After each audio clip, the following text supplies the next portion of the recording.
Hi everyone, and welcome to our first episode of Iranian-American Women in Law talk show.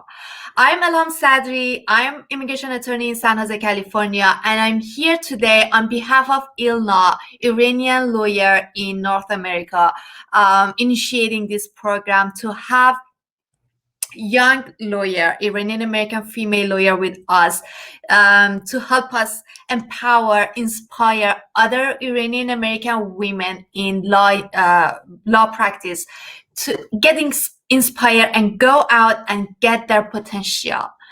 Our first guest today is Roujin Mozaffarimehr. Thank you, Roujin, for joining me and accepting my invitation to be our first guest. Of course, I'm so honored you asked me, Alham. I'm so really happy to be here and speaking with you today. Thank you. Roujin is immigration attorney, and we both practice immigration in Bay Area, but in different area of immigration. And we both are a member of executive board of American Immigration Lawyer Association local chapter in Bay Area, South Bay. And Roujin just got a huge achievement in her career this week, and I let her say it because it's amazing, and I'm so happy for you, Roujin. Just say it. Thank you so much. Well, I actually just was named a partner at my firm, Matthews and Pettyboat Law Group. It was a couple months in the making, but it was a big deal for me. Just for me and my personal goals, and we announced it on Tuesday morning to our staff. So thank you so much, Alham. That means a lot. Yes, that's amazing. It's not hard. It's not easy to get here. I've been there. I know how hard it is to become a partner in one of well-known immigration law firm in Bay Area. Congratulations again. Thank you. Yes, so I'm so happy for you, and I'm sure a lot more will come. So we want to talk about it. We want to see other Iranian-American women in law to get here. So Absolutely. Tell us a little, Roujin, about yourself, your personal professional background, to get to know you better. And who is Roujin? Tell us. Sure. Okay, well, let's start professionally since we're on it. So as I said, I'm just became recently a partner at Matthews and Pettyboat Law Group. It's a small-sized firm. It's based in Newark, California, which is near Fremont. I practice immigration and nationality law, but specializing in business immigration. So I usually work with founders, startups, and companies to develop their immigration programs, start their companies, secure highly skilled talent. I also work with international students on issues they have with their status or their securing employment authorization. I also do family and immigration and naturalization as well. And thanks to the current administration, I've also started doing federal litigation a bit, which has been wild. As Alham also said, I am very active with the American Immigration Lawyers Association. We serve on an executive board together. I'm currently the chapter chair with Alham, who's our amazing secretary. I've served in an advocacy liaison role for the last few years for the chapter as well. We get to meet with local congressional representatives and advocate on immigration reform. And on behalf of our clients, actually one of my last trip before COVID was to DC to go and advocate for immigration reform, which was one of the best experiences I've had, and we can talk about that. I'm also on a national committee for business immigration through AILA. So I was invited this year to join the committee. And so what we do is we stay on top of business immigration issues. We host webinars quarterly for the membership. We publish practice pointers. It's really rewarding, and while time consuming, it's really benefits myself in terms of my personal practice and has really helped me hone in on my personal immigration expertise. So that's me professionally, business immigration, an active member of AILA. I really love what I do. I don't know if I could practice another area of law. I really do love immigration. Personally, I'm a Bay Area native. I was born here, raised here, and I'm really lucky. My family also lives here, just down the street, a couple miles away, actually. And I have one brother. He also lives here as well. And as I said, I've been working remotely since March. I live in Los Gatos with my husband. So that's sort of my situation right now. And yeah, that's a little bit about me. Amazing. That's great. So you said that you were born and raised in Bay Area. Have you ever been in Iran? Yes, so I have a huge family. My mom, all her siblings are outside of the US, one in Europe and the rest in Iran. My dad is one of 9, and 4 are still in Iran. So I'm really blessed. I would go back and visit quite a bit. I was supposed to go back last December, but things were a little bit crazy at that time, so we chose not to go. I'm hoping that when things calm down and we all get vaccinated, that I can go back and see them. I have a ton of cousins over there I'm very close to. Iran's very special to me. Yeah, I have been postponing my trip to Iran for like last year. And I really hope that we can go there, hopefully by summer. Fingers are crossed. I really would love to go next winter and just spend a month there. That would be amazing. Yes, yes. So, since you are involved with federal litigation in immigration and national A law, how do you see that our community is impacted by immigration, in immigration, and also what we can do as Iranian-American lawyers, female lawyers, to help immigration for our community? Absolutely. Well, as Iranians, we are affected by everything. In the last decade, I will say that the things that stand out the most to me, it started in 2015 when Iran got put on a list of countries that required an actual visa stamp to enter, regardless of their nationality. So, for example, we have a visa waiver program, or, with other countries, it didn't matter if you had that passport, you need to go get a stamp. So that made it harder for Iranians to come visit. Then it escalated with the Muslim ban, and we're here still trying to fight it. Iranians are subject to higher scrutiny than persons from other countries. I see it with background checks and security checks with students and, family immigration. But I have hope with Biden. He said that reversing the Muslim ban is a top priority in his first step towards immigration reform, which is extremely important and one step in the right direction, which gives me a little bit of hope. In terms of what we can do, I'll give you a little bit of what I've done in the last few years that, I think anyone can do, because you have to start somewhere. And that's, kind of how I figured it out, is joining a colleague of mine at a meeting at Nancy Pelosi's office in 2015. I think it was with IABA, actually, that had set up a meeting. And we went over there to talk about trying to advocate against Iran being put on this list for that visa rule that took place at the end of 2015. And so if you want to get involved, I really feel that you join the organizations and you say yes. You say yes to opportunities. It might scare you. You say yes to advocacy opportunities. When the Muslim ban happened in 2017, I was, in my home in tears, and I just looked at my husband. Well, he was my fiance at the time, but I looked at him and I said, I'm going to SFO. I basically took a cardboard and I said, I'm a free immigration attorney for help. And I just went to SFO for a weekend. And I met other attorneys there that way. I ended up on rapid response lists and continued that for a couple years as those were needed.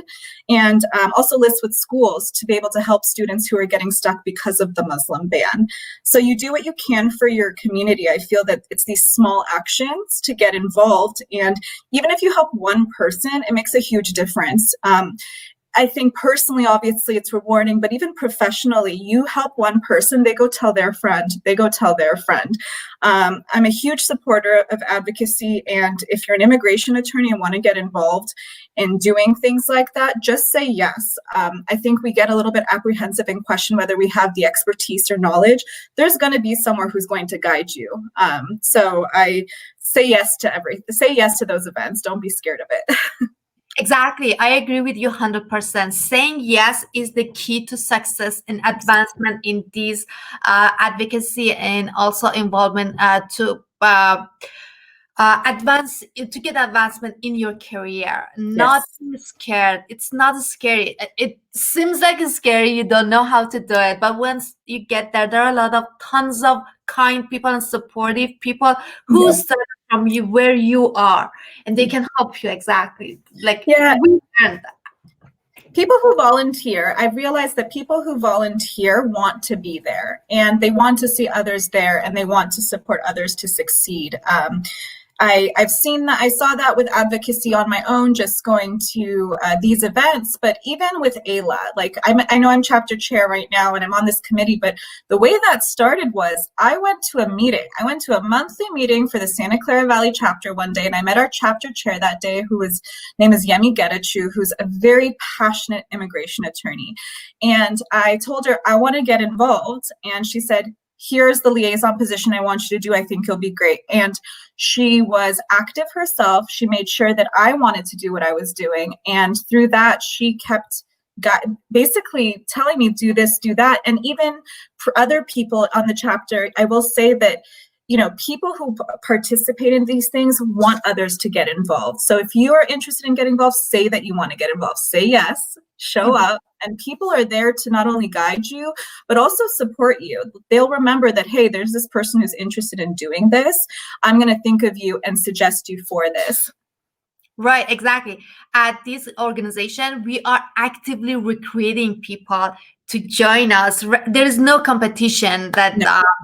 No, we are here and we're not letting you to join us. It's just so supportive and kind people who are really willing to help you to go through it. And everyone know that helps a lot with career advancement too. Absolutely. I'll just say one thing, that I know that sometimes you'll look from the outside and say, oh, everyone knows each other. Oh, you know, they've been working together for a bunch of years. How are they going to, you know, accept me? Oh, that's really scary. I definitely feel that still with certain things. I've been with, you know, doing active things with ALA, and I still have a little bit of those nerves sometimes when I engage in some of those national events. And so, and those people have been, like you said, they've been where we are, where you are at the beginning, trying to, you know, take that step forwards. But the nerves go away. You know what you're doing. You're passionate about what you're doing. There's people there who want you to succeed as well. And that's what's really beautiful about these communities, is that if you're volunteering, I'm, you know, pretty sure the next person also wants you to be doing well and volunteering, supporting the community as well. Exactly. I agree with you.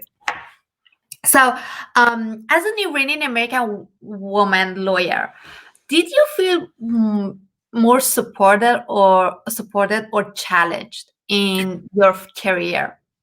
It's a loaded question. I feel, you know, just kind of flowing from what we were just talking about, I feel really supported by the community of colleagues that I've had the honor of meeting in my professional community. That support is invaluable. I wouldn't be on, you know, being on a chair, you know, the chair of our chapter or on this committee, if I didn't connect and have the support of my colleagues. That's one thing I definitely feel is invaluable. However, I'll say, as a 30-something Iranian-American woman, there are times where I'm not taken seriously. Sometimes people don't believe I'm an attorney. I used to get really upset about it, but now I just laugh. You know, you've been practicing for so long, you're just like, yeah, I know, can you believe it? But sometimes I've also realized that when people hear analysis or advice they don't want to hear, they chalk it up to, you know, not knowing enough as a woman or even as an Iranian. I get that sometimes. And it is hard, and it's a challenge to yourself, but you have to just stay true to who you are and your knowledge, and you know, like, what you're doing. And I get that on a client level too. It's taken a few years for some of our, you know, my firm's clients to not question my knowledge. I came in and, you know, I didn't maybe have the same nationality as them, or I was new, and also felt a little bit that it was a challenge because I was a woman, that they questioned everything I did. I will tell you that persistence and commitment to the work is key. You smile through it and you show them what you're good at. You don't back down, you know, you stick to your guns, and, you know, you do what you know, and, you know, they'll come around. And I've also learned that you must advocate to get what you want, and network and volunteer. I know I sound kind of like a broken record, but it's those actions I've built through the community of colleagues, you know, meeting even you, Elham, you know, that it's so invaluable, you know, not only our professional relationship, but our personal friendship. You know, I really value that. And it's because of support like this that we are able to thrive. And I'm constantly inspired by things you do and what our community does. And it really is, that's how you support each other. And I've seen that in, you know, in our community. And I think it's just sort of fostering that ourselves to bring about that change, so we don't feel we get over those stereotypes, and it takes time, but it's through us kind of paying it forward for it to sort of go away. Right, exactly. I was reading an article about a female lawyer who experienced that other people said that they do like the statement that you don't look like an attorney, and I got that myself too. I was advised that to have a suitcase always with me when I'm going to court to look like not interpreter but attorney. But that's right. Persistency is the key, and smart, and just do what you do to show your expertise to the client and your colleague. That's the key. I totally agree with you. And so to get here, that must have been so hard and a lot of persistency, as you mentioned so far. But what was other qualification that made you partner? So I will say, and it has that similar theme. I think so I went into this firm, there was another, so our firm, there's 6 attorneys. We do basically, one side does immigration, full spectrum immigration. The other side does civil litigation business. And when I came in, I was the most junior attorney in terms of the hierarchy. And I didn't know if I could break through that. The more senior attorney above me, not the partner, was a male who was very, very confident, and I was intimidated by his knowledge. And what I learned was, well, then I need to have that knowledge. And so I think it's not about working long hours, it's working smart. I think that if I started with the firm right around when the administration changed, and then we have been living in like a landmine for the last 4 years of just being hit by all these things. And so what set me apart, what I think helped me stand out, was committing to the work and the practice. So if I want to be the best H-1B attorney, then I need to know everything. I need to, I need to know those complex ways to respond to challenging requests for evidence or a challenging case, things like that. So I think what helped me sort of, I think, stand out at my firm was I was committed to knowing what I was doing. And then also being able to communicate that right with clients. In law school, I don't think they teach you how to speak with clients. And I think that that's something that has to be practiced. I wish there was a class on that, because we definitely have encountered people where the bedside manner, so to speak, isn't that great. And I think that what helped me stand out was I committed to that information and learning it, but then I also committed to building that trust with the clients. So when things were constantly changing every month with the information and the laws, they could trust me and they would listen to me.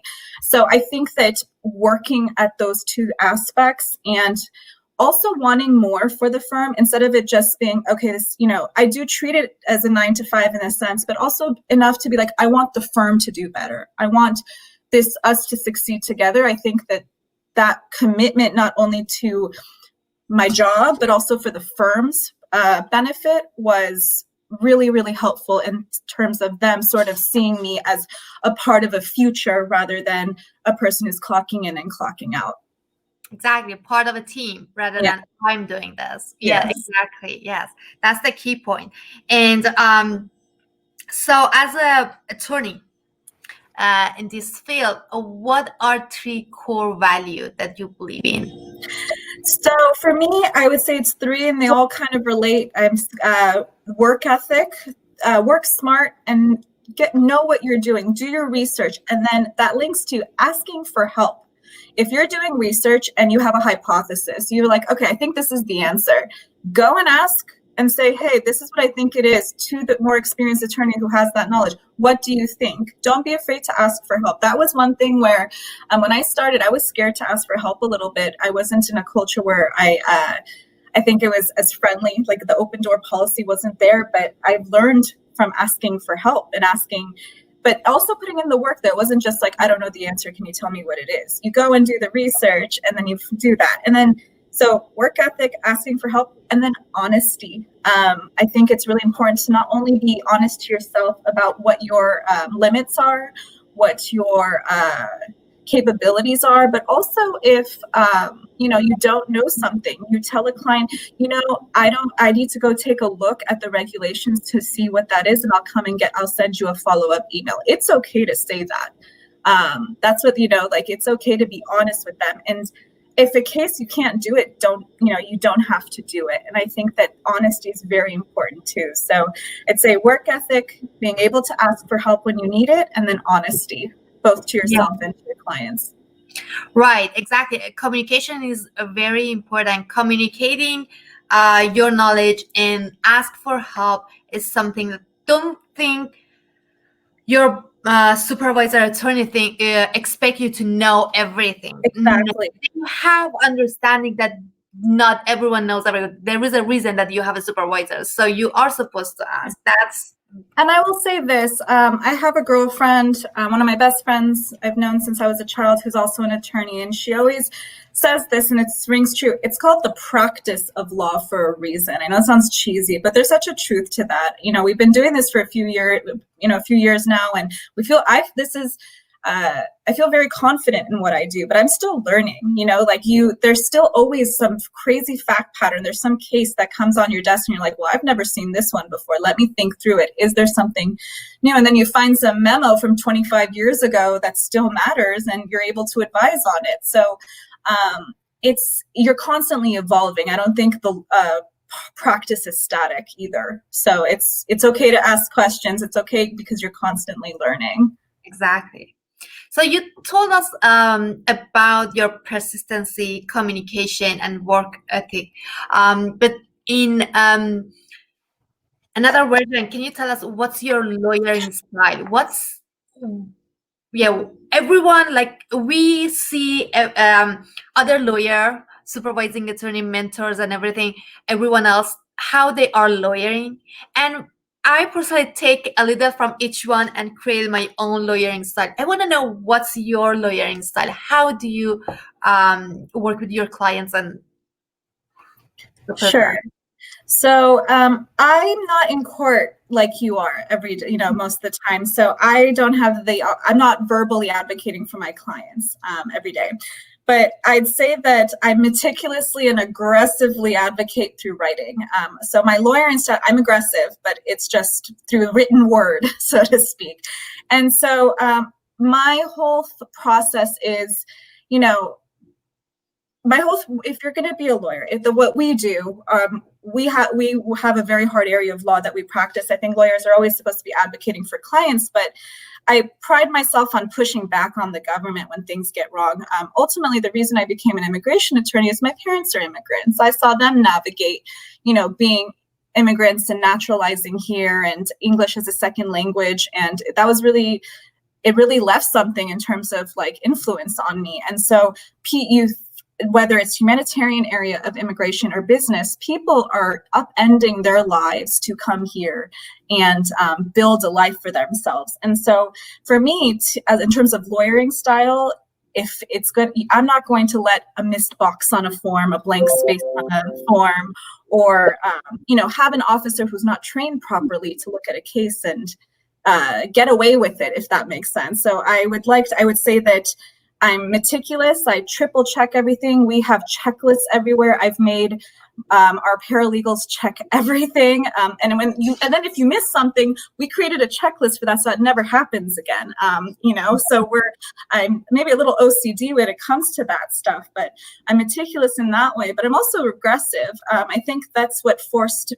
We finally got clients to sue the government this past year as a result. So I would say my lawyering style is meticulous and checklist driven, and also aggressive, push back and fight for your clients. It's not easy for people to come here, leave everything and come here. I can't imagine just getting up and leaving and starting a new life somewhere else without, my family being down the street. So. Right. In last 4 years in immigration, aggressive advocacy was that's what we needed. Yeah, when I started immigration was a sleepy field. The law never changed. Maybe it would change a little bit, some precedent for asylum would happen or something but nothing ever changed. It was static. And I think that in some way, even though it's been a very difficult 4 years and the law literally changes every day. I literally wake up every morning and check Twitter to see how we're going to practice today. It has made me more of an advocate than ever, and I'm thankful for that in some way. I think it's made us stronger as a firm. And even when you're talking about support, your support staff, like my paralegal's my right hand. Like, I can't breathe without that person, and it's treating them well as well. I think that they're going to do well if you support them as well. So in terms of not only being an advocate, outward facing and aggressive that way, meticulous, I think it's important to foster that same energy while supporting your paralegal to want to do that too.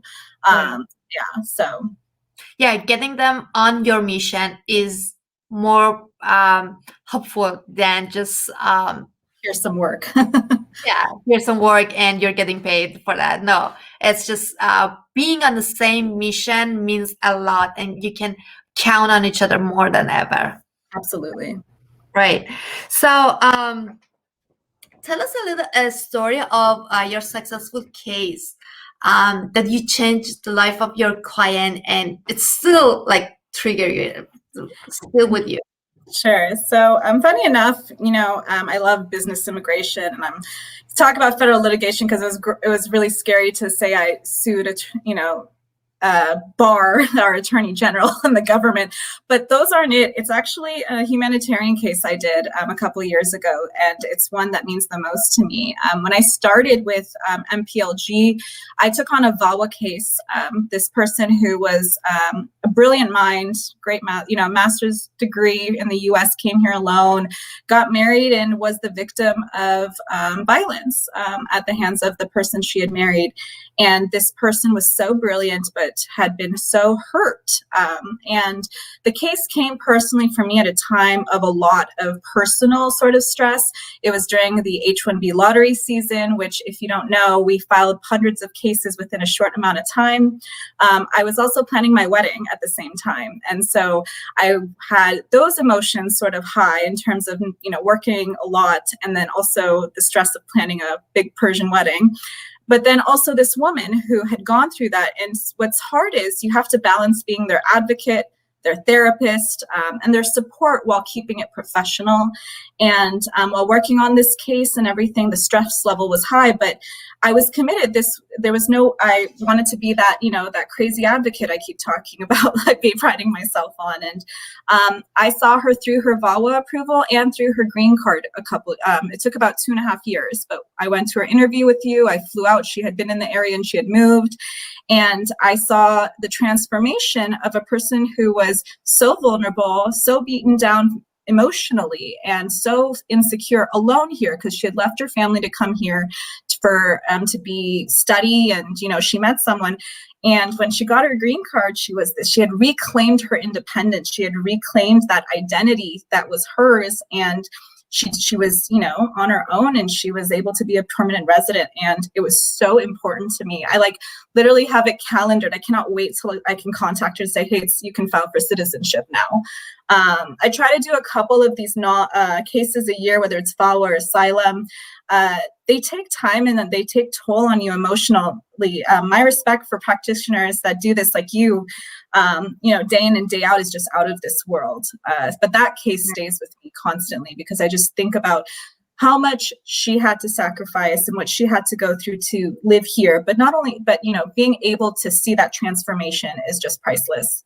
Exactly. Yeah, you're right. I work mainly on VAWA cases and these type of case, and seeing people going through the situation in life that I can't imagine, and they are so surviving and going through it, and it's us. We have to keep ourselves strong to support. But at the same time, I see that it's really hard to work on these cases, and it's rewarding. It's rewarding to see how their life is changing, how they are gaining their independency and financial independency, so that they can build their life again.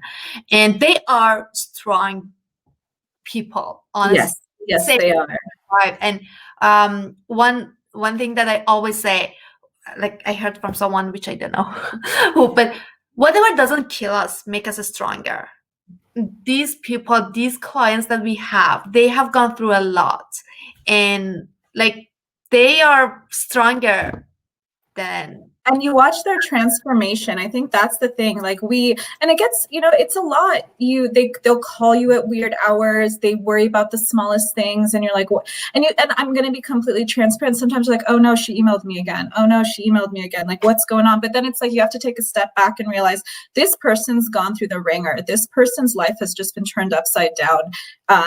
They're trying to just survive, and you are a part of sort of the rebuilding, process. And so being able to sort of be that support, it's hard to watch them in the beginning, but just seeing that transformation, I've never experienced something so rewarding to support someone through that and to claim that independence, whatever it is.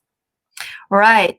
That's amazing. And I'm sure we all are waiting for our clients to become a citizen. Yes. Celebrate their citizenship and naturalization day. Yes. So ceremony go with them. So my last question is that, Roujin John, tell us, what are some of your talent and interests outside of work? Sure. So I don't know if you know this, but I used to be a competitive figure skater most of my life before I went to college and stuff. And I taught all through college. I was a coach, and I had some competitive skating kids for a while before I started law school. And I still serve as a substitute coach at that local ice rink until COVID hit. This is the longest I've actually been off the ice in my entire life. So I'm really feeling it. But I do sub as an ice skating coach when things are normal. It's kind of my favorite thing. And what's just a funny story, my husband and also played hockey, and we didn't meet at an ice rink, which is really funny. But yeah, we have an appreciation for the ice in winter at our house. Place in your life. Yeah. And I really love live music. I go to concerts. I used to go to concerts and music festivals a lot. And right now I've become best friends with my record player and my Spotify playlists. And I really miss dancing. I'm part of skating and training for that. I did lots of dance. I think, Elham, I told you recently, I did Persian dance a lot, and I actually taught Persian dance in college too. So not only Persian dance, but I did hip hop and ballet and all that stuff. So dancing and moving. I miss moving. Let's just say I've never been such a couch potato in my entire life. And I love traveling, not only because my family's abroad, but my really core group of friends, we're all over the place. So pre-COVID, we would just sort of travel to meet each other and, see new places and things like that. This year, we've taken up sort of hiking. I went camping for the first time this year with my husband and my family, which was really nice. And so I do like being outdoors. And finally, I do cook quite a bit, not Persian food. I'm terrible at it, but I'm really good at Italian food. My uncle, my dai, lives in Florence, and that had a huge impact on me growing up. I ended up actually studying Italian in college and actually got a major in it. So I have like this weird obsession with Italian food and culture too on top of it. But yeah, and then another just quirky thing, my husband and I love films, but we like quietly really love horror films. So we watch a lot of scary movies together. So read a lot of crime, true crime and nonfiction and all that stuff. So that's what I try to do on my downtime. That's interesting. I like watching horror movie with eating pizza. That's what I'm trying. Oh my God, I didn't know you liked horror films. That's awesome. We'll have to share this. And dance. I like dancing. And I wanted to have a reason to continue dancing despite the pandemic. So I started a Facebook group, Online Persian Dance Club. And if you have taught Persian dance, and I invited you before. Yes, I need to. I know. I totally dropped the ball in December. I need to join. I really do miss moving. It'll get me to move, and I'd love to participate. Like I said, you say yes to everything that you're interested in. I'm saying yes. Exactly. Yes, that's just an excuse for us to dance and just find something, dance together, have fun, and it helps a lot with these gain weight that we got during pandemic. Absolutely. You can only do so much of an indoor workout or walk outside, and I'm definitely ready for the change, and let's do it. Right. Well, thank you so much, Roujin John. That was amazing. Thank you for having me. I'm so honored, and I'm so excited about this series. I'm so excited to see the next weeks and all, episodes and see who's participating. I'm constantly inspired by the things our community does. I'm inspired by you doing this, and I'm so excited to be a part of it and watch you do this. So thank you so much. Thank you so much for being our first guest, Roujin John. And yes, we are continuing this conversation every 2 weeks on Thursday. And thank you everyone who watched us, Atusa, Shima, Azam, and Media. And Ali Jazairi, they all comment for us. Thank you so much for watching us. And if you want to be on our show, definitely send me a message on Facebook. We'd love to have you talk about this and empower and inspire each other to explore our potentials. We all rise together. Absolutely. We all together. Thank you again. Thank you, Thank you, everyone. Thank you, Elham John. Have a good night. Bye.